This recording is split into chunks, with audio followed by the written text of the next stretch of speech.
খবরের শুরুতেই থাকছে হেডলাইন্স। 21শে জুলাই তৃণমূলের শহীদ দিবসে উত্তরকন্যা অভিযান করবে বিজেপি, এই ঘোষণা করেছেন শুভেন্দু। উল্টো রথেও দীঘায় থাকছে এয়ার অ্যাম্বুলেন্স, প্রস্তুতিতে কোনো ত্রুটি রাখছে না নবান্ন। সুকান্ত পর্ব শেষ, বিজেপির নয়া রাজ্য সভাপতি শ্রমিক ভট্টাচার্য। জানি না কিভাবে পরিচালন কমিটি এই সিদ্ধান্ত নিল। সাউথ ক্যালকাটা ল কলেজের অনির্দিষ্টকালের বন্ধের নোটিশে বিরক্তব্রাত্য। হাসিনার বিরুদ্ধে প্রথম রায়, অডিও ক্লিপের জেরে 6 মাসের জেল। চালক ও খালাসিদের প্রতিবাদে উত্তাল বজবজ, গ্রেফতার 90 জন।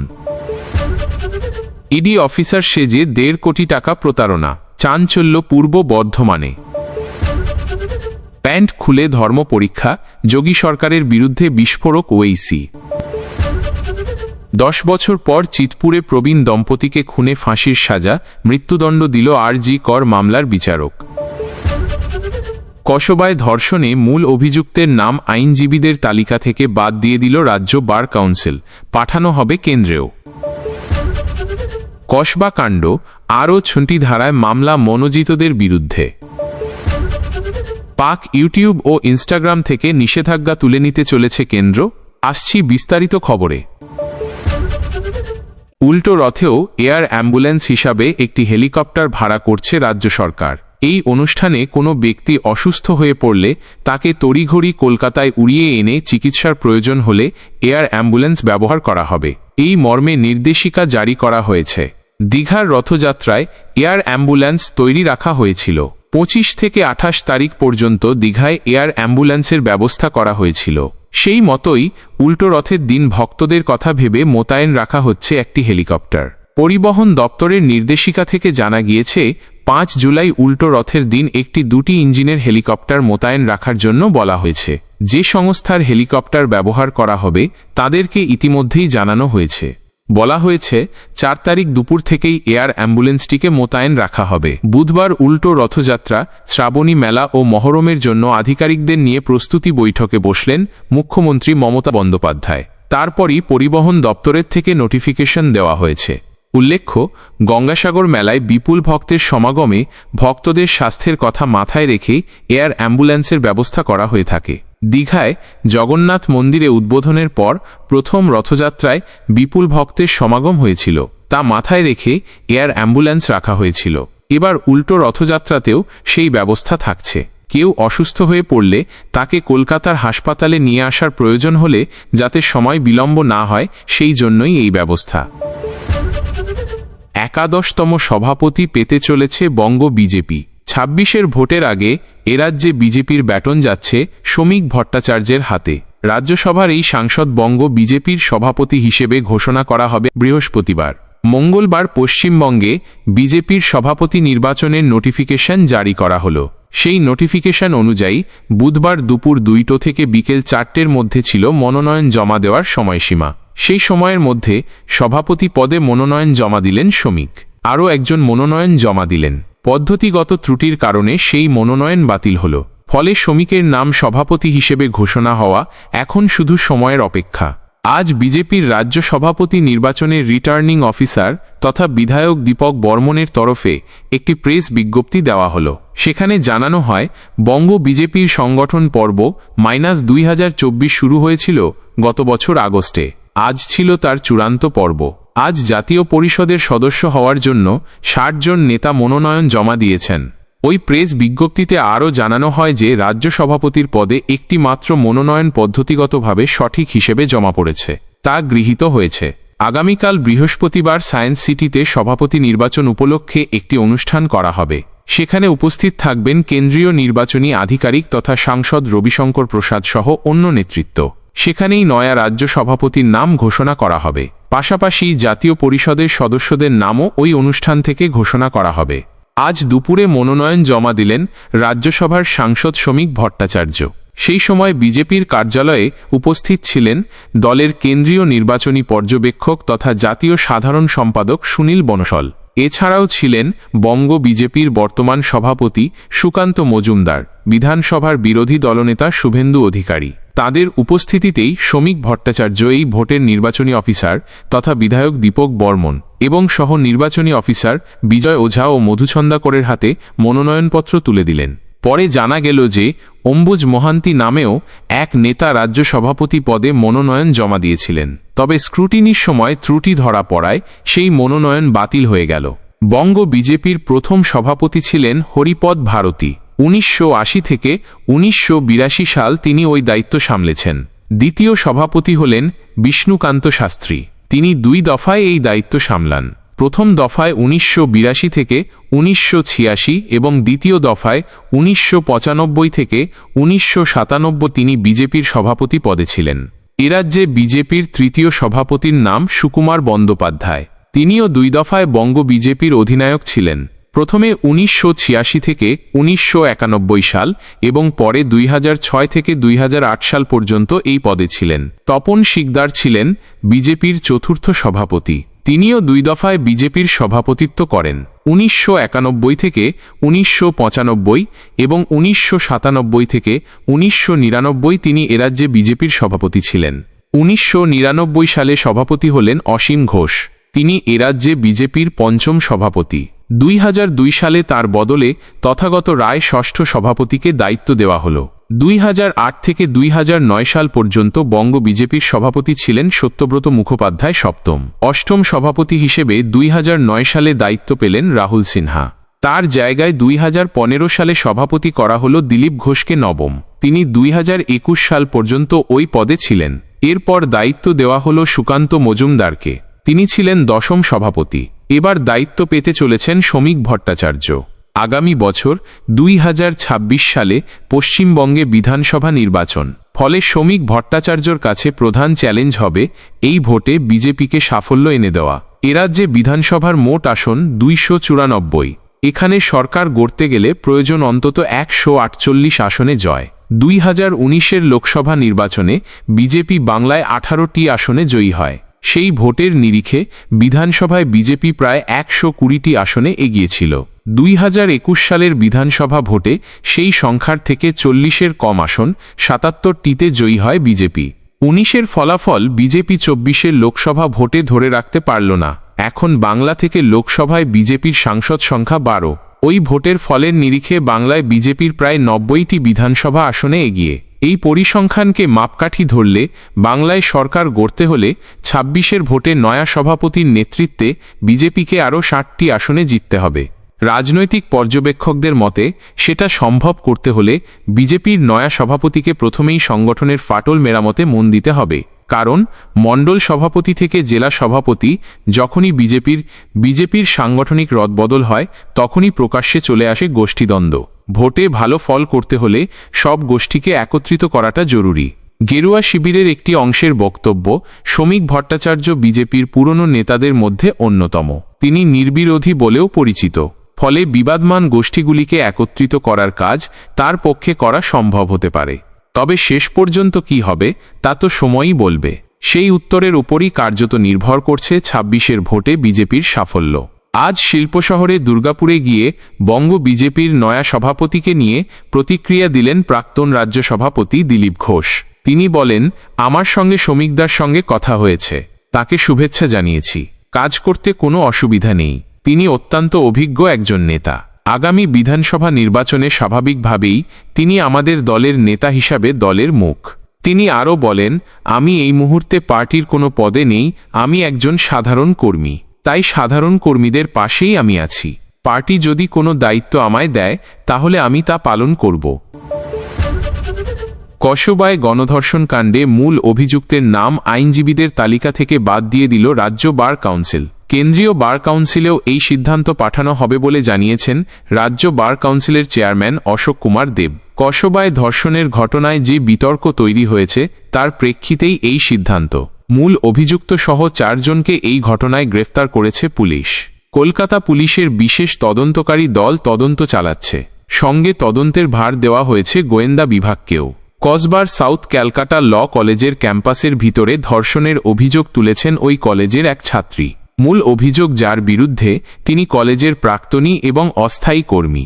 অভিযোগ, তৃণমূলের ছাত্র পরিষদ টিএমসিপির গুরুত্বপূর্ণ পদে ছিলেন এই অভিযুক্ত। আলিপুর আদালতে আইনজীবী হিসাবে প্র্যাকটিস করতেন তিনি। বার কাউন্সিলের এই সিদ্ধান্তের ফলে রাজ্যের আর কোনো আদালতে তিনি আইনজীবী হিসাবে মামলা লড়তে পারবেন না। বার কাউন্সিলের চেয়ারম্যান কসবাকাণ্ডের মূল অভিযুক্তের এনরোলমেন্ট বাতিলের সিদ্ধান্ত জানাতে গিয়ে বলেন, বার কাউন্সিলের সকলে মিলে আমরা সিদ্ধান্ত নিয়েছি, ওর নাম আমরা তালিকা থেকে সরিয়ে দিলাম। আমরা যথাস্থানে চিঠি পাঠিয়ে দেব। ওর সঙ্গে আইনজীবী সংগঠন এবং বার কাউন্সিলের আর কোনো সম্পর্ক নেই। কে কেমন আমাদের পক্ষে আগে থেকে তা জানা সম্ভব নয়, তবে আমরা ওর কঠোর শাস্তির জন্য বদ্ধপরিকর, তদন্তে সহযোগিতা করব। ওর যেন যথাযথ শাস্তি হয় সেই দাবি জানাচ্ছি। নির্যাতিতার পরিবার আমাদের কাছে কোনো সাহায্য চাইলে আমরা সাহায্য করব। রাজ্য বার কাউন্সিলের ভাইস চেয়ারম্যান প্রসূন দত্ত বলেন, আমরা কসবার ঘটনার তীব্র নিন্দা করি। অভিযুক্তের বিরুদ্ধে রাজ্য বার কাউন্সিল পদক্ষেপ করেছে, তার নাম এনরোলমেন্ট থেকে বাদ দেওয়া হয়েছে। তবে যেভাবে আন্দোলন করা হচ্ছে তার নিন্দা করি। অনেকে অভিযুক্তের সঙ্গে অশোক কুমার দেবের ছবি দেখিয়ে আন্দোলন করছেন, এটা ঠিক নয়। সঠিক পদ্ধতিতে আন্দোলন হওয়া উচিত। কসবার নির্যাতিতা ছাত্রী জানিয়েছেন, প্রথমে কলেজের ইউনিয়ন রুমে তাকে ধর্ষণের চেষ্টা করা হয়, তারপর নিরাপত্তারক্ষীর ঘরে নিয়ে গিয়ে ধর্ষণ করা হয়। একজনই তাকে ধর্ষণ করেছেন বলে অভিযোগ ছাত্রীর। তবে অভিযোগপত্রে তিনি কলেজের আরও 2 ছাত্রের নাম করেছেন। অভিযোগ, তারা ধর্ষণের সময় রক্ষীর ঘরের বাইরে পাহারায় ছিলেন। এই কাজে মূল অভিযুক্তকে তারা সহায়তা করেছেন। ওই দুজনও টিএমসিপির সঙ্গে যুক্ত বলে দাবি। ছাত্রী জানিয়েছেন, ধর্ষণে বাধা দিতে গেলে তাকে হকি স্টিক দিয়ে মারধরের চেষ্টা করা হয়। ধস্তাধস্তির সময় তার প্যানিক অ্যাটাক হয়েছিল। তিনি ইনহেলার চেয়েছিলেন, দোকান থেকে তা এনে দিয়েছিল অভিযুক্তেরা। তারপর আবার তাকে ধর্ষণ করা হয়। এই ঘটনা কাউকে বললে তার প্রেমিককে খুন করা এবং বাবা মাকে গ্রেফতার করিয়ে দেওয়ার হুমকিও দেন অভিযুক্তেরা। গোটা ঘটনার সময় উপস্থিত ছিলেন কলেজের নিরাপত্তারক্ষীও। তাকে ঘরের বাইরে বসিয়ে রাখা হয়েছিল। নির্যাতিতা জানিয়েছেন, রক্ষী অসহায় ছিলেন। 3 অভিযুক্ত এবং এই রক্ষীকে গ্রেফতার করেছে পুলিশ। কসবা গণধর্ষণকাণ্ডের জেরে অনির্দিষ্টকালের জন্য কসবার সাউথ ক্যালকাটা ল কলেজ বন্ধ রাখার সিদ্ধান্ত নিল গভর্নিং বডি, কিন্তু তাতে বিরক্ত শিক্ষামন্ত্রী ব্রাত্য বসু। কলেজ পরিচালন সমিতি আচমকাই ক্যাম্পাস বন্ধ করে দেওয়ায় অসন্তুষ্ট। এ ব্যাপারে তার বক্তব্য, কলেজ কর্তৃপক্ষ কিভাবে এই সিদ্ধান্ত নিল জানি না। ক্যাম্পাসে পঠন পাঠন চালু থাকারই কথা। আশা করছি ছাত্রছাত্রীরা দ্রুত স্বাভাবিক ছন্দে ফিরবে। বিষয়টি খতিয়ে দেখার আশ্বাস দিয়েছেন তিনি। কলেজের ছাত্রী বলেন, আমাদের কলেজের তরফ থেকে কিছু জানানো হয়নি। আমাদের কাছে রবিবার রাতে নোটিশ আসলো, সোমবার থেকে অনির্দিষ্টকালের জন্য কলেজ বন্ধ থাকবে। পড়াশোনার ভীষণই ক্ষতি হবে। আমাদের রেজাল্ট আটকে রয়েছে, জুনিয়রদের পরীক্ষা আটকে রয়েছে, কিন্তু এটা তো হওয়ার কথা নয়। এখানে ছাত্রছাত্রীরা প্রফেশনাল ডিগ্রি নিতে আসে, এখানে এসব হচ্ছে। কলেজে আগে থেকেই ক্লাস ঠিক মতো না হওয়ার অভিযোগ তুলছিলেন ছাত্রছাত্রীরা। তার মধ্যেই এই ধরনের নোটিশে স্বাভাবিকভাবেই তারা নিজেদের কেরিয়ার নিয়ে দুশ্চিন্তায়। এদিকে এই ঘটনায় মূল অভিযুক্তের বার কাউন্সিলের লাইসেন্স বাতিল হবে কি না তা নিয়ে মিটিং ডাকল বার কাউন্সিল। আগেই তাকে কলেজের অস্থায়ী পদের চাকরি থেকে বরখাস্ত করা হয়েছে। এরপর বার কাউন্সিলের লাইসেন্স থাকবে কিনা তা নিয়েই সংশয়।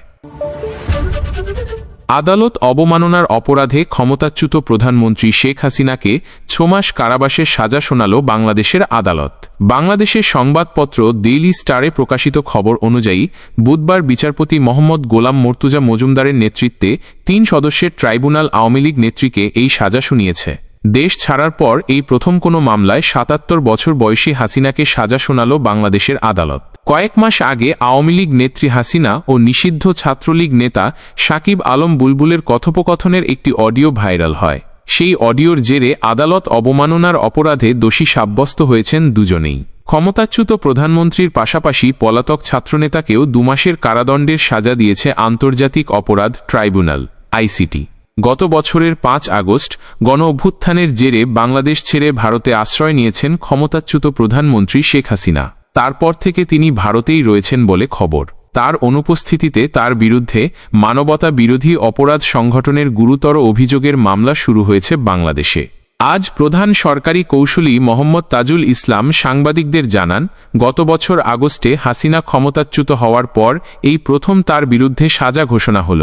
তিনি বলেন, রায় অনুযায়ী শেখ হাসিনা ও ছাত্রনেতা শাকিল বুলবুল যেদিন গ্রেফতার হবেন অথবা আদালতে আত্মসমর্পণ করবেন সেদিন থেকে এই শাস্তি কার্যকর হবে।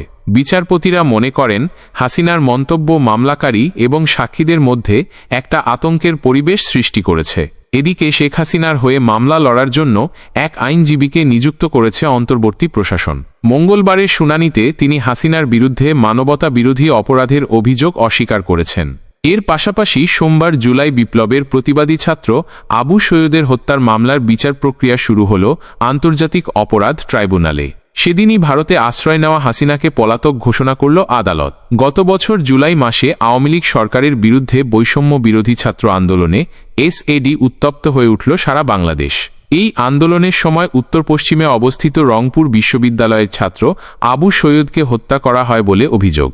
কয়েক মাস আগে শেখ হাসিনার একটি অডিও ক্লিপ সোশ্যাল মিডিয়ায় ভাইরাল হয়। আওয়ামী লীগ নেত্রী হাসিনার সঙ্গে নিষিদ্ধ বাংলাদেশ ছাত্রলীগ এর নেতা শাকিল আলম বুলবুলকে কথা বলতে শোনা যায় ওই ক্লিপে। এই অডিওতে হাসিনার কণ্ঠে বলতে শোনা গিয়েছে, আমার বিরুদ্ধে 227টি মামলা দায়ের হয়েছে, তাই আমি 227 জনকে খুনের লাইসেন্স পেয়ে গিয়েছি। বাংলাদেশের নিজস্ব সংবাদ মাধ্যম প্রকাশিত খবর অনুযায়ী আন্তর্জাতিক অপরাধ ট্রাইব্যুনালের রায় ভাইরাল অডিও ক্লিপে হাসিনা সরাসরি আদালত অবমাননা করেছেন।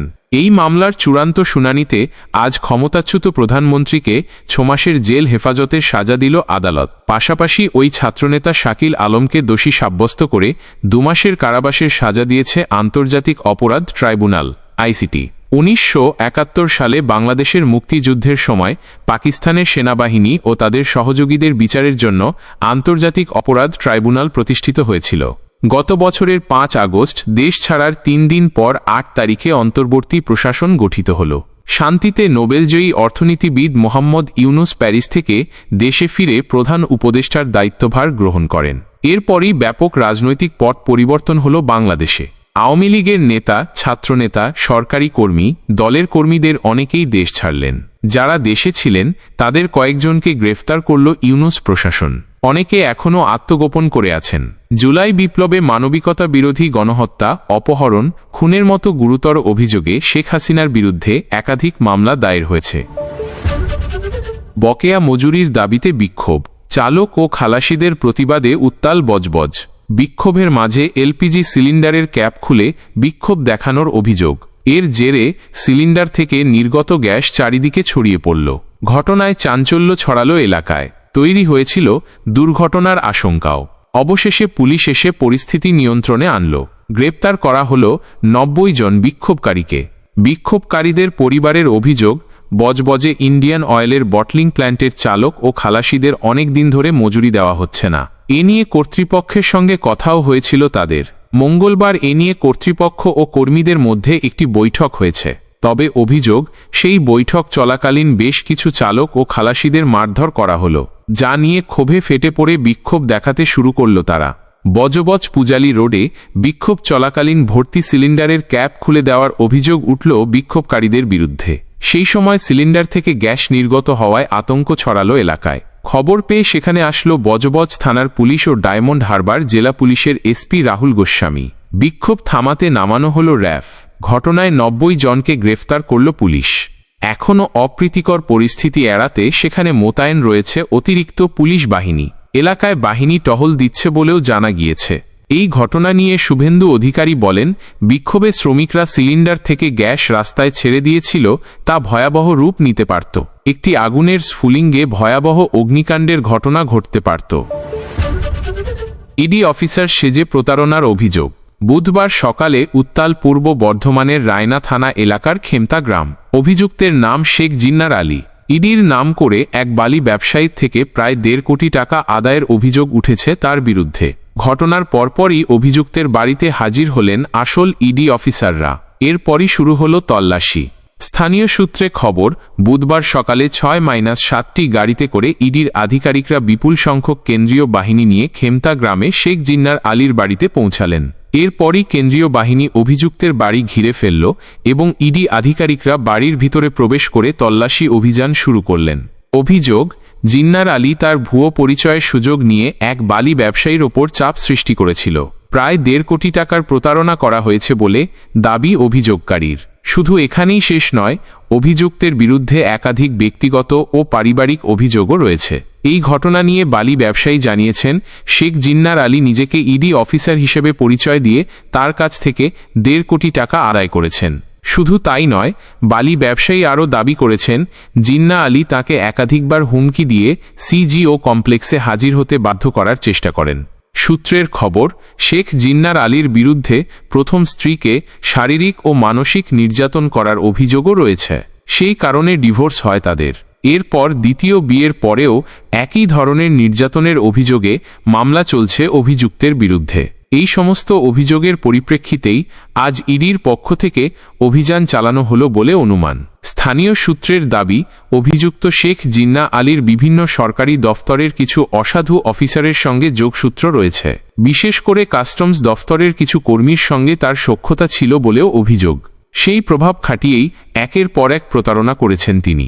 রাজ্যের বিভিন্ন জেলায় অন্তত 5টি বাড়ি রয়েছে জিন্না আলীর। বুধবার সকাল থেকেই সে সব বাড়িতেও সমান্তরালভাবে তল্লাশি চালাচ্ছেন ইডির অফিসাররা। চিতপুরে প্রবীণ দম্পতিকে খুনের ঘটনায় ফাঁসির সাজা শোনাল শিয়ালদা কোর্ট। 2015 সালে চিতপুরের প্রবীণ দম্পতি খুন হন। সেই মামলায় দোষী সাব্যস্ত হলেন সঞ্জয় সেন ওরফে বাপ্পা। নিহত দম্পতির বাড়িতে পরিচারিকা হিসেবে কাজ করতেন সঞ্জয়ের স্ত্রী। শিয়ালদা কোর্টের বিচারক অনির্বাণ দাস এই মামলায় ফাঁসির সাজা শোনালেন। আর.জি. করে তরুণী চিকিৎসককে ধর্ষণের মামলাতেও তিনি বিচারক ছিলেন। 2015 সালের জুলাই মাসে চিতপুরের ইন্দ্রালোক আবাসনে খুন হন প্রবীণ দম্পতি। নৃশংসভাবে খুন করা হয় তাঁদের। সেই মামলার তদন্ত করছিল লালবাজারের হোমিসাইড শাখা। পারিপার্শ্বিক তদন্ত প্রমাণ নিয়ে এতদিন ধরে শুনানি চলছিল। গতকালই দোষী সাব্যস্ত করা হল সঞ্জয়কে। 10 বছর পর 2025 সালের 2রা জুলাই দোষী সাব্যস্ত সঞ্জয়কে মৃত্যুদণ্ডের সাজা শোনাল আদালত। বিচারক জানান, ঘটনার বীভৎসতা এবং নৃশংসতার কথা মাথায় রেখেই ফাঁসির সাজা শোনানো হয়েছে। আজ সাজা শোনাতে গিয়ে বিচারক জানান, যেভাবে প্রবীণ দম্পতিকে খুন করা হয়, ঘটনার বীভৎসতা এবং নৃশংসতা বিরলের মধ্যে বিরলতম ঘটনার মধ্যে পড়ে। তাই দোষী ব্যক্তিকে মৃত্যুদণ্ডের সাজা শোনানো হলো। এর আগে আর.জি. করের ধর্ষণ ও খুনের ঘটনার শুনানিও করেন বিচারক অনির্বাণ দাস। তিনি সঞ্জয় রায়কে যাবজ্জীবনের সাজা শুনিয়েছিলেন। 10 বছর আগে চিতপুরের ফ্ল্যাটে খুন হন যে প্রবীণ দম্পতি, তারা দুজনই অবসরপ্রাপ্ত অধ্যাপক ছিলেন। তদন্তে নেমে সঞ্জয়ের নাম উঠে আসে। নন্দীগ্রাম থেকে তাকে গ্রেফতার করল পুলিশ। জানা যায়, বাড়ির পরিচারিকার ওপর নির্ভরশীল ছিলেন প্রবীণ দম্পতি। সঞ্জয়কেও বিশ্বস্ত বলে মনে করতেন।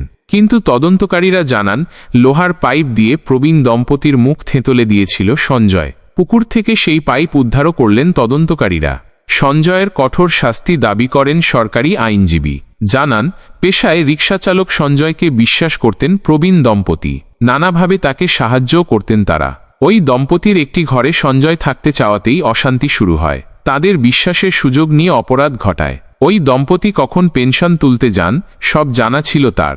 সঞ্জয় ওই দম্পতিকে খুন করে প্রায় 2 লাখ টাকা, 50 ভরি সোনা নিয়ে পালিয়ে যায়। কিন্তু শেষ রক্ষা হয়নি। তদন্তে নেমে তাকে ধরে ফেলল পুলিশ। কানওয়ার যাত্রাপথে কারা দোকান দিয়েছেন তা জানতে দোকানদারদের প্যান্ট খুলে ধর্ম পরীক্ষা করা হচ্ছে বলে অভিযোগ করলেন AIMIM প্রধান আসাদুদ্দিন ওয়েইসি। বুধবার এই নিয়ে উত্তরপ্রদেশ সরকারকে তুলোধনা করেছেন তিনি। বিতর্কের সূত্রপাত গত বছর। কানওয়ার যাত্রাপথে যত দোকান রয়েছে তার বাইরে দোকানদারদের নাম পরিচয় লিখে রাখতে হবে বলে নির্দেশিকা জারি করেছিল যোগী সরকার। সেই নিয়ে তুমুল হইচই হয়। মামলা গড়ায় সুপ্রিম কোর্টেও। এরপরই সেই নির্দেশিকায় স্থগিতাদেশ জারি করে দেশের শীর্ষ আদালত। কিন্তু যোগী সরকার সুপ্রিম কোর্টের নির্দেশ মানছে না বলে অভিযোগ ওয়েইসির। ওয়েইসির কথায়, মুজাফফরনগর বাইপাসের ধারে বহু হোটেল আছে। আজ থেকে নয়, বহু বছর ধরেই আছে।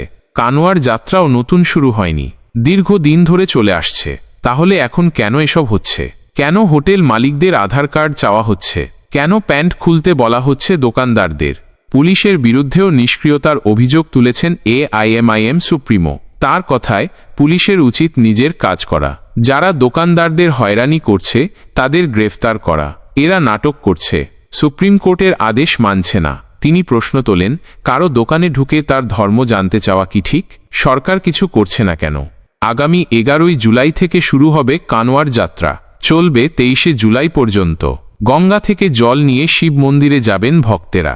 এই পথে খাওয়া দাওয়া বিশ্রামের জন্য থামেন অনেকেই। বিভিন্ন ধর্মের মানুষের দোকান রয়েছে এখানে। কিন্তু গত কয়েক বছর ধরে তীর্থযাত্রীদের একাংশ দাবি তুলেছেন হিন্দুর দোকান থেকেই তারা খাওয়া দাওয়া করবেন। তারপরই যোগী সরকার ওই নির্দেশিকা জারি করে বলে অভিযোগ। দোকানের সামনে মালিকের নামের সাইনবোর্ড লাগানোর নির্দেশ দেওয়া হয়। এই নিয়ে হইচই পড়ে যায়। শুধু বিরোধীরা নয়, এনডিএর শরিক জনতা দল ইউনাইটেড রাষ্ট্রীয় লোকদলও এই সিদ্ধান্তের বিরোধিতা করে। মামলা হয় সুপ্রিম কোর্টে। এরপরই যোগী সরকারের নির্দেশিকায় স্থগিতাদেশ দিল শীর্ষ আদালত। খবরের শুরুতেই থাকছে হেডলাইন্স। কসবায় গণধর্ষণ কাণ্ডে মূল অভিযুক্তের নাম আইনজীবীদের তালিকা থেকে বাদ দিয়ে দিল রাজ্য বার কাউন্সিল। কেন্দ্রীয় বার কাউন্সিলেও এই সিদ্ধান্ত পাঠানো হবে বলে জানিয়েছেন রাজ্য বার কাউন্সিলের চেয়ারম্যান অশোক কুমার দেব। কসবায় ধর্ষণের ঘটনায় যে বিতর্ক তৈরি হয়েছে তার প্রেক্ষিতেই এই সিদ্ধান্ত। মূল অভিযুক্ত সহ 4 জনকে এই ঘটনায় গ্রেফতার করেছে পুলিশ। কলকাতা পুলিশের বিশেষ তদন্তকারী দল তদন্ত চালাচ্ছে। সঙ্গে তদন্তের ভার দেওয়া হয়েছে গোয়েন্দা বিভাগকেও। কসবার সাউথ ক্যালকাটা ল কলেজের ক্যাম্পাসের ভিতরে ধর্ষণের অভিযোগ তুলেছেন ওই কলেজের এক ছাত্রী। মূল অভিযোগ যার বিরুদ্ধে তিনি কলেজের প্রাক্তনী এবং অস্থায়ী কর্মী। অভিযোগ তৃণমূলের ছাত্র পরিষদ টিএমসিপির গুরুত্বপূর্ণ পদে ছিলেন এই অভিযুক্ত। আলিপুর আদালতে আইনজীবী হিসাবে প্র্যাকটিস করতেন তিনি। বার কাউন্সিলের এই সিদ্ধান্তের ফলে রাজ্যের আর কোনো আদালতে তিনি আইনজীবী হিসাবে মামলা লড়তে পারবেন না। বার কাউন্সিলের চেয়ারম্যান কসবাকাণ্ডের মূল অভিযুক্তের এনরোলমেন্ট বাতিলের সিদ্ধান্ত জানাতে গিয়ে বলেন, বার কাউন্সিলের সকলে মিলে আমরা সিদ্ধান্ত নিয়েছি, ওর নাম আমরা তালিকা থেকে সরিয়ে দিলাম। আমরা যথাস্থানে চিঠি পাঠিয়ে দেব। ওর সঙ্গে আইনজীবী সংগঠন এবং বার কাউন্সিলের আর কোনো সম্পর্ক নেই। কে কেমন আমাদের পক্ষে আগে থেকে তা জানা সম্ভব নয়, তবে আমরা ওর কঠোর শাস্তির জন্য বদ্ধপরিকর। তদন্তে সহযোগিতা করব। ওর যেন যথাযথ শাস্তি হয় সেই দাবি জানাচ্ছি। নির্যাতিতার পরিবার আমাদের কাছে কোনো সাহায্য চাইলে আমরা সাহায্য করব। রাজ্য বার কাউন্সিলের ভাইস চেয়ারম্যান প্রসূন দত্ত বলেন, আমরা কসবার ঘটনার তীব্র নিন্দা করি। অভিযুক্তের বিরুদ্ধে রাজ্য বার কাউন্সিল পদক্ষেপ করেছে। তার নাম এনরোলমেন্ট থেকে বাদ দেওয়া হয়েছে। তবে যেভাবে আন্দোলন করা হচ্ছে তার নিন্দা করি। অনেকে অভিযুক্তের সঙ্গে অশোক কুমার দেবের ছবি দেখিয়ে আন্দোলন করছেন। এটা ঠিক নয়। সঠিক পদ্ধতিতে আন্দোলন হওয়া উচিত। কসবার নির্যাতিতা ছাত্রী জানিয়েছেন, প্রথমে কলেজের ইউনিয়ন রুমে তাকে ধর্ষণের চেষ্টা করা হয়। তারপর নিরাপত্তারক্ষীর ঘরে নিয়ে গিয়ে ধর্ষণ করা হয়। একজনই তাকে ধর্ষণ করেছেন বলে অভিযোগ ছাত্রীর। তবে অভিযোগপত্রে তিনি কলেজের আরও 2 ছাত্রের নাম করেছেন। অভিযোগ, তারা ধর্ষণের সময় রক্ষীর ঘরের বাইরে পাহারায় ছিলেন। এই কাজে মূল অভিযুক্তকে তারা সহায়তা করেছেন। ওই দুজনও টিএমসিপির সঙ্গে যুক্ত বলে দাবি। ছাত্রী জানিয়েছেন, ধর্ষণে বাধা দিতে গেলে তাকে হকি স্টিক দিয়ে মারধরের চেষ্টা করা হয়। ধস্তাধস্তির সময় তার প্যানিক অ্যাটাক হয়েছিল। তিনি ইনহেলার চেয়েছিলেন। দোকান থেকে তা এনে দিয়েছিল অভিযুক্তেরা। তারপর আবার তাকে ধর্ষণ করা হয়। এই ঘটনা কাউকে বললে তার প্রেমিককে খুন করা এবং বাবা মাকে গ্রেফতার করিয়ে দেওয়ার হুমকিও দেন অভিযুক্তেরা। গোটা ঘটনার সময় উপস্থিত ছিলেন কলেজের নিরাপত্তারক্ষীও। তাকে ঘরের বাইরে বসিয়ে রাখা হয়েছিল। নির্যাতিতা জানিয়েছেন, রক্ষী অসহায় ছিলেন। 3 অভিযুক্ত এবং এই রক্ষীকে গ্রেফতার করেছে পুলিশ। কসবা গণধর্ষণ কাণ্ডে আরও বেশ কিছু তথ্য প্রমাণ বিশেষ তদন্তকারী দলের হাতে, যার ভিত্তিতে অভিযুক্তদের বিরুদ্ধে আরও 6টি নতুন ধারা যুক্ত করা হলো। এবার তথ্যপ্রযুক্তি আইনের নির্দিষ্ট ধারা প্রয়োগ করা হল মনোজিত মিশ্র ও অন্য 2 অভিযুক্তের বিরুদ্ধে। পরিকল্পনা মাফিক গণধর্ষণ দাবি সিটের। জানা গিয়েছে, এর আগে নির্যাতিতার অভিযোগের ভিত্তিতে গণধর্ষণ, আটকে রাখা সহ 3টি ধারায় মামলা রুজু হয়েছিল অভিযুক্তদের বিরুদ্ধে। পরে আরও 6টি ধারা যুক্ত করার অনুমতি চেয়ে আলিপুর আদালতের কাছে আবেদন করে পুলিশ। সেই অনুমতি দিলেন বিচারক, যার পরে তথ্যপ্রযুক্তি আইন ও ভারতীয় ন্যায় সংহিতার মোট 6টি ধারা যুক্ত করা হল অভিযুক্তদের বিরুদ্ধে। এতে আছে অপহরণ, মারধরের ধারাও। গতকাল কলেজ পরিচালন সমিতির বৈঠকে মনোজিতদের বহিষ্কারে সিলমোহর দেওয়া হল। বৈঠকে ছিলেন সমিতির সভাপতি তথা বজবজের বিধায়ক অশোক দেব, ছিলেন কলেজের উপাধ্যক্ষ নয়না চট্টোপাধ্যায়ও। উচ্চশিক্ষা দপ্তর সোমবারই কলেজ কর্তৃপক্ষকে 7 দফা নির্দেশ দিয়েছিল। তাতে মনোজিতকে চাকরি থেকে বরখাস্ত এবং জাইব ও প্রমিতকে কলেজ থেকে বহিষ্কারের সুপারিশ ছিল। বেসরকারি নিরাপত্তা সংস্থাকে শোকজ করতে বলা হয়। গতকালের বৈঠকে সমস্ত নির্দেশ মানা হল। মনোজিৎকে বরখাস্ত করার পাশাপাশি তাকে বেতন বাবদ প্রাপ্ত অর্থও ফেরাতে বলা হবে। নিরাপত্তা এজেন্সির সঙ্গে চুক্তি বাতিল করার সিদ্ধান্ত নেওয়া হয়েছে। পাশাপাশি ছাত্রছাত্রীদের আইকার্ড দেখে ঢোকানো, দুপুর 2টোর পরে কোনো পড়ুয়াকে ঢুকতে না দেওয়া, নির্দিষ্ট সময়ের পরে ক্যাম্পাস খালি করে দেওয়ার মতো সিদ্ধান্তও নেওয়া হয়েছে।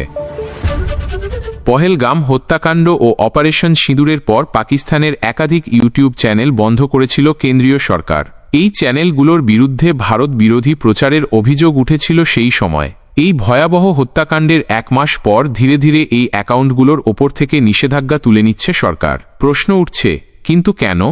ভারত বিরোধী পহেলগাম হামলার পর প্ররোচনামূলক এবং সাম্প্রদায়িক উস্কানিমূলক প্রচারের জন্য Dawn news, Samaa TV, ARY news, Bol news, Raftar, Geo news, Suno news এবং দো পাকিস্তান এক্সপিরিয়েন্স সহ একাধিক চ্যানেল ব্লক করা হয়েছিল কেন্দ্রীয় সরকারের তরফে। এই তালিকায় ক্রিকেটার শোয়েব আখতার এবং ইরশাদ ভাট্টি, আসমা সিরাজি, উমর চিমা এবং মুনিফ ফারুকের মতো সাংবাদিকদের ইউটিউব অ্যাকাউন্টও ছিল। এমন ইউটিউব ও ইনস্টাগ্রাম অ্যাকাউন্টের প্রচার ভারতে 1 মাস ধরে বন্ধই ছিল।